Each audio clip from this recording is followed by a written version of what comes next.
Bumomba ka lang 5K na multa na kaagad. Tapos pinuntahan ka pa sa bahay mo para impound yung motor mo. Hindi na natapos-tapos tong usapan patungkol sa mga muffler ng motor natin. Parang laging motor ang target to. Pag-usapan nga natin yan at ginawin.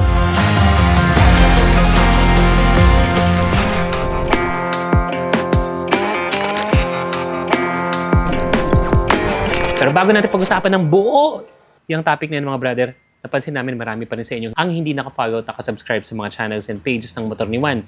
Malaking bagay ang inyong mga like, comment at pag-share para siguraduhin na mas marami pang makakapanood ng mga videos katulad nito. Kahapon, March 9, 2026, birthday ko pa yan, kinlarify ng LTO through ASEC Marcos Lacanilaw na yung mga muffler na purchased from authorized dealers, yung mga branded, yung mga dumaan na sa mga necessary process para maging available at legal na maibenta yung mga aftermarket pipes na yan dito sa Pilipinas at nakakamit naman ng national standards ay hindi na huhulihin. At saka pasado yan sa noise limits that is allowed by LTO. Yung statement niya ng LTO came one day after their meeting with Senator J.V. Ejercito na i-voice out naman yung nararamdaman ng mga rider. So, some of the points that Senator J.V. pointed out is hindi naman kasalanan ng mga riders na bumili ng aftermarket kasi nga, nasa merkado yan pinayagan ng DTI. And while the riding community is not against apprehending yung mga talagang sumusuway, lalo-lalo na pagdating sa ingay na yan sa noise pollution, Senator J.V. called for fairness when it comes to implementation. Ang dating, hulihin yung mga dapat hulihin at yung mga sumusunod naman at bumibilang naman yung mga aftermarket pipes for papogi, di ba? For performance. Pero pasok pa rin sa decibel meters, sa noise limits that's prescribed by LTO, yun yung walang huli. So again, Senator JV, maraming salamat at napakabilis ng action with your team leading this.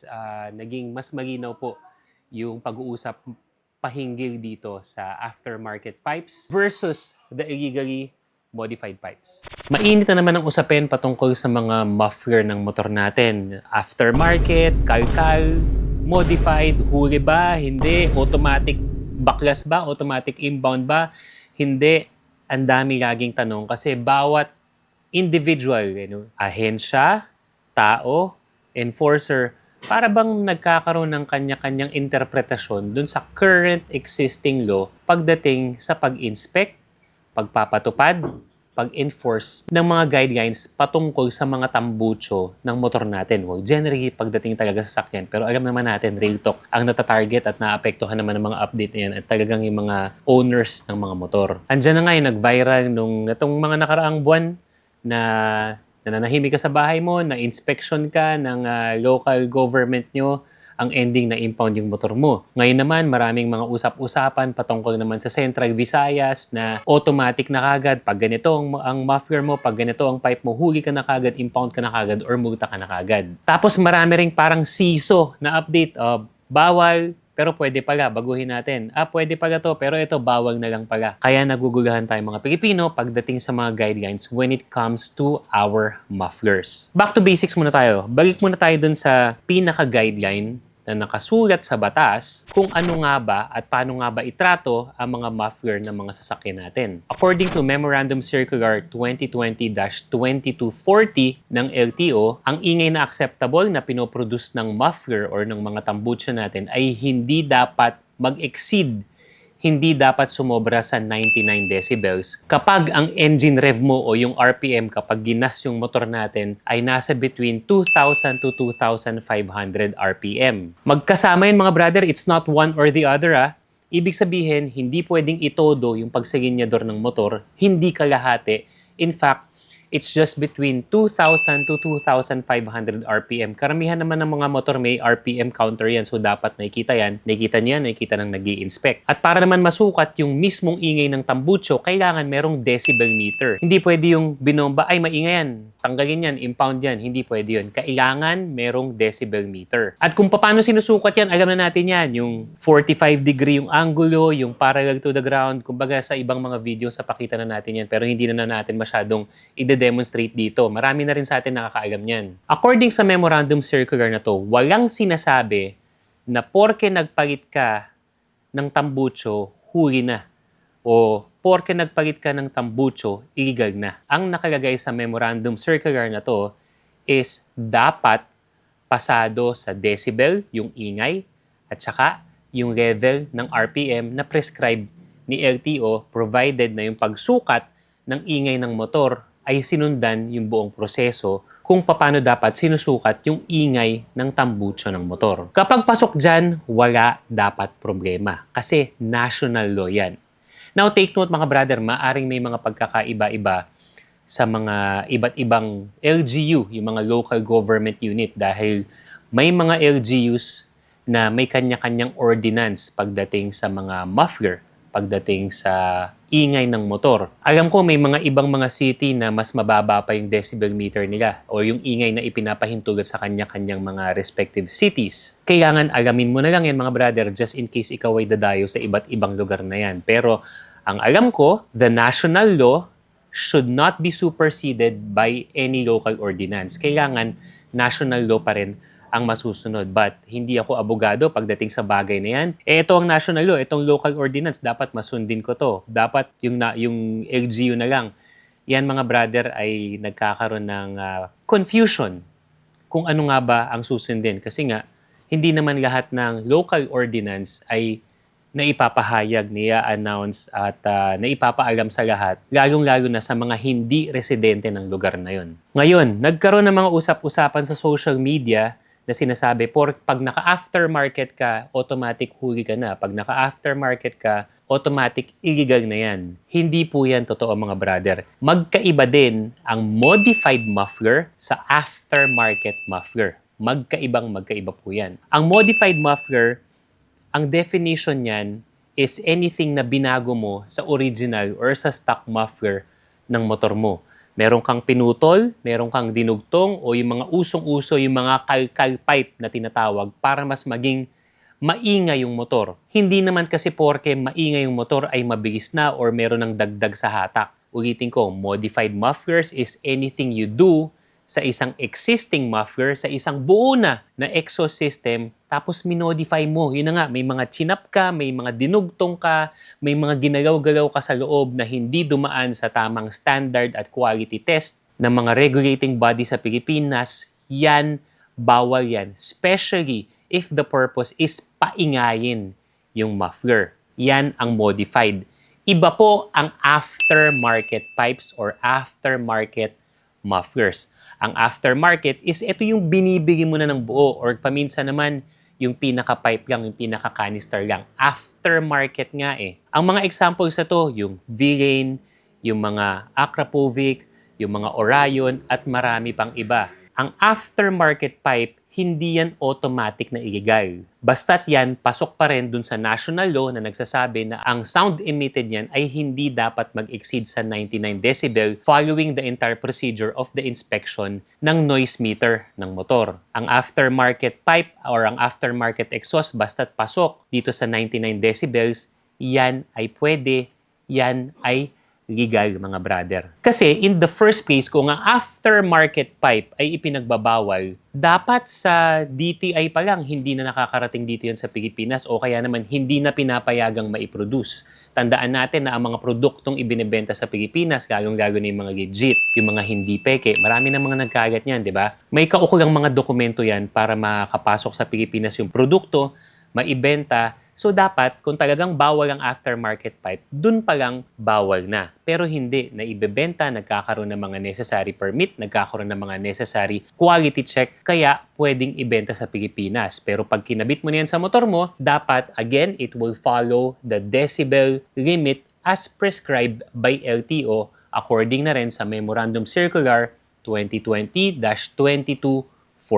So again, magkaiba po ang modified muffler sa aftermarket muffler. Ang modified, meron kang ginawa sa existing na natambucho, mapastak yan or aftermarket, may binago ka dyan illegally na hindi dumaan sa tamang proseso ng quality check sa mga produkto ng Pilipinas, kaya bawal yan, lalong-lalo na kung ang reason lang yan ay magpaingay ng tambucho mo. Ang aftermarket, wala kang ginalaw, binili mo, bago, sinalpak mo sa motor mo, okay yan provided pasok sa sound limit or sa decibel limit as prescribed by LTO. Iiwan ko yung link sa description at saka sa comment sa baba yung actual memorandum mga brother para just in case ang sisita sa inyo ay merong maging interpretasyon na hindi, modified yan. Hindi po, aftermarket po yan. Kaya i-test na lang natin kung pasok sa decibel meter. Para meron kayong dokumento na maipapakita, ito po, according sa memorandum circular ng LTO, ito po yung guidelines, hindi porke yan ng tambucho ko, ay illegal na po kagad. Pwede po nating inspeksyonin, pwede nyo i-check yung decibel meter count para makita nyo po na pasok sa decibel meter yung motor o yung tambucho ng motor ko. Patunay na pwedeng aftermarket pipe mga brother is may mga motor ako na naka-aftermarket pipe na during registration. Ibig sabihin, nagpa-renew ako ng rehistro, yun ay nakakabit, so it went through the vehicle inspection at na-clear ako. Binigyan ako ng renewed na OR ko. So ibig sabihin, pasok yun sa standard ng LTO. Maaari ka rin kumuha ng kopya ng vehicle inspection result. Halimbawa, nagparehistro ka para mapakita na ito na po yung muffler ko, nagparehistro ko, ito po, pasok ako. So, wala dapat problema when it comes to the checkpoint, yung muffler na gamit mo ngayon. Provided yan yung gamit mo na nagparehistro ka. Ibig sabihin, dumaan na siya sa LTO eh. And again, anything that's over the 99 decibel count, yun yung bawal, mapa-bontified, aftermarket. At kapag ikaw ay nahulihan ng ganyan that clearly violates yung decibel limit pagdating sa mga tambucho natin, ikaw ay huhulihin, maaring ma-impound din yung motor mo, maaring tanggalin yan on the spot, at makukuha mo lang yan when you pay the penalties and also replace it with an exhaust system na pasok sa decibel meter as prescribed by the LTO. Yung mga multa nito na pag-usapan na natin yan sa mga previous videos natin pero maaari kang magmulta. So ang first offense niyan, 5,000 piso kagad. Pagkatapos, yun na nga, you have to pay the necessary fees or papalitan mo pa yung muffler mo ng acceptable para pumasok doon sa decibel meter nila. Pag paulit-ulit ka ng huli ng ganyan, you can pay up to 15,000 pesos. Mabigat-bigat yun. Baka mas mahal pa sa muffler mo yan. Tapos, may kaukulang pang suspension ng lisensya mo. At syempre, magkakaroon ka rin ng mga re-inspection fee. Normally, nasa mga 300 pesos yata yun. Re-inspection fee para ma-check ulit ng LTO yung motor mo. Halimbawa, pinagitan mo na yung tinanggal mo yung modified muffler mo, binalik mo sa stock, merong re-inspection fee doon para naman i-clear na nila yung kung pasok na ba sa decibel meter yung tambucho mo this time. Tanong, brother, paano pag big bikes? Malaki yung motor ko, malaki din yung tambucho ko, maingay talaga. Exempted ba ang big bikes? Ang madaling sagot dyan, hindi. Me being a big bike owner as well, medyo I find it confusing. Kasi may mga big bikes na kapag release sa kasa, yun na talaga yung tambucho niya eh. And hindi mo rin pwedeng giitan yung tambucho niyan, giitan yung exhaust system niyan. Kasi nga, big bike to, it comes with the performance ng bike. Kailangan ng mas malaking tambucho, ang nangyayari, mas maingay. Pero walang nagsasabi na kapag big bike ka, ay exempted ka sa LTO memorandum na to. Although there are some cities, there are some local government units that is explicitly exempting yung big bikes. Halimbawa, sa Manila, di ba, nung nagkaroon ulit ng crackdown pagdating sa mga may ingay na tambucho sa Maynila, ay they clarified, no, pagdating sa 400cc bikes and up, exempted. Iyon, pag tumagos ka doon, ini-exempt ng Manila. Pero pagdating sa ibang lugar, hindi na natin alam. Pero by law, wala pong black and white na nagsasabi na pagdating sa big bikes ay exempted pagdating sa mga may ingay na tambucho. Pero real talk, alam niyo yan mga brother, sa lahat ng mga big bike owners, never pa akong na-checkpoint kapag big bike ang gamit ko. At kadalasan, unfortunately, ang mga nakikita nating na-checkpoint ay yung mga smaller bike. Naisip ko lang. To a certain extent, medyo nakakapag-isip lang talaga na bakit pagdating sa motor napaka-stricto. Pero pagdating sa mga mas malaking sasakyan ay hindi laging nagiging topic ng inspection, yung mga ganun. Nakakalungkot lang. Sana magkaroon ng batas, ng regulation na kung talagang kina-crackdown natin yung noise pollution, then it should be applicable to all. It should be, kung may checkpoint, it should be checkpoint for all. Pero nag-gets naman natin, pag checkpoint mo lahat yan, masyadong matraffic. Pag inspect mo lahat yan, baka tumagal. Sana makarating sa mga kinuukulan kung anong pinaka-efficient way in terms of balancing yung pag-handle ng noise pollution sa bansa natin at yung efficiency as to how we can all execute it. Pero I would agree na yung mga sobrang lakas na ingay na mga muffler, buwisit naman talaga yan. Dito sa shop namin sa may Santa Maria, Bulacan, pag mga 10 oras na ng gabi, nagrarat-rata na mga may ingay na motor, buwisit naman talaga yan. Yun talaga, dapat naman talaga mahugid. Dapat impound din yung mga motor na ang purpose lang naman talaga is not to enhance performance pero mag-ingay. Tapos grupo-grupo pa yung mga gago na yan. Sana mahugi ang mga yan. Pero yung mga nag-upgrade ng muffler for aesthetic, for performance at pasok naman talaga dun sa decibel limit ng LTO, we should be good kasi nakasaad yan sa batas. Safe, ako personally, safest for me is lalo na pagdating sa mga small bikes ko. All stock lang ako madalas eh. Kadalasan yan, ilaw upgrade lang ako, busina, gulong. Available lahat sa One Moto Avenue.